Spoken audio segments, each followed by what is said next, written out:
8 people died Tuesday after a mob of hungry residents stormed a rice warehouse. Well, Christy Lucelle has been anchoring our coverage from Manila all week. It is after 3:30 in the morning there, now almost 6 days after the typhoon hit. Christy, what more can you tell us about the incident at the warehouse?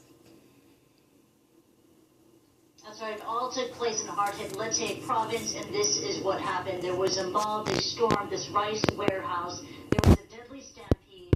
8 people died. Police officers were there, security officials as well, but they watched helplessly as over 100,000 sacks of rice were taken away. And this just underscores one of the top priorities in the relief effort right now, and that is security. Because of all these reports of looting and lawlessness, there needs to be more security on the ground. An additional priority in the relief effort is just getting the basic essentials out to the victims of that super typhoon. As you said, Aisha, 6 days after the super typhoon hit, scores of people are still waiting for food, water, shelter, basic supplies. It's still not getting there. And another priority is, of course, the recovery effort. We have seen those devastating images of the corpses lining the streets of hard-hit places like Tacloban City. Those corpses, those bodies, they need to be cleared away. Now, number one problem in this relief effort is access. We have heard from Valerie Amos, the UN's humanitarian chief, and she says there's simply not enough helicopters, not enough planes to assist in the relief effort.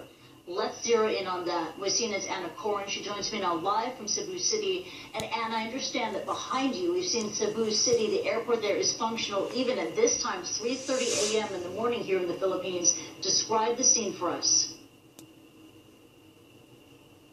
We have not seen this, however, in the last 6 days. I think that's what is really quite striking, Christy. There is a lot of activity going on here at the Cebu airfield, and lots of planes, lots of international planes, and you can probably see the C-130 Hercules behind me. It's being loaded with rice, with food packs, with pallets of bottled water, those basic necessities that people have been living without for now 6 days. Hard to believe, isn't it, that people have been really just scavenging whatever they possibly can to get by. You know, we flew into Guian in eastern Samar province. It's the first township that was hit by Super Typhoon Haiyan.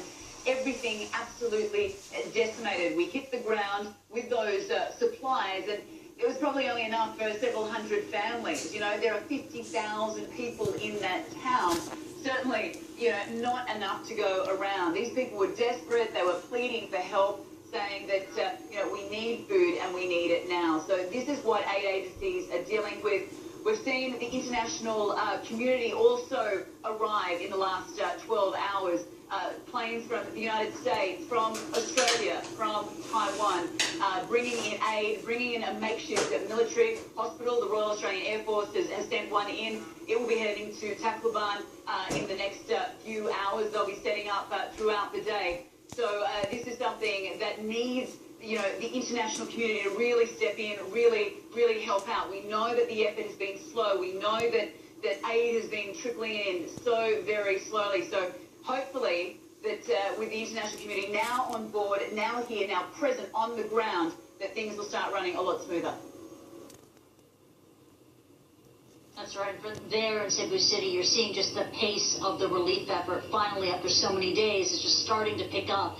Do you have any idea, Anna, just the destination of where the relief aid from Cebu is going to? Is the focal effort of the relief effort, is it focusing all on Tacloban City or elsewhere?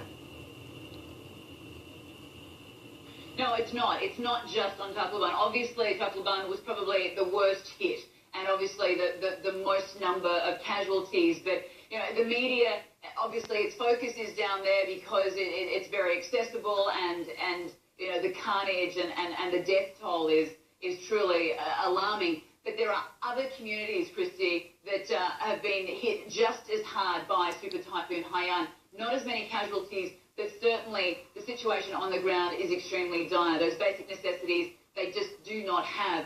So the focus at Tacloban, on Guian, where we went several days ago with the military. Also 2 other towns in the Leyte and Samar province, which really are the focal point of this relief aid operation. And Christy, you know, these planes are behind us that are taking this aid to those hard-hit, isolated areas. They return with evacuees, with survivors, many of them sick, many of them injured. You know, we saw plenty of people who had spinal cord injuries, internal injuries, broken bones. And we spoke to some of the survivors, and I wanted to play you some sound from this 53-year-old woman from Tacloban. She was there during the typhoon, huddled with her 16-year-old daughter and her elderly father.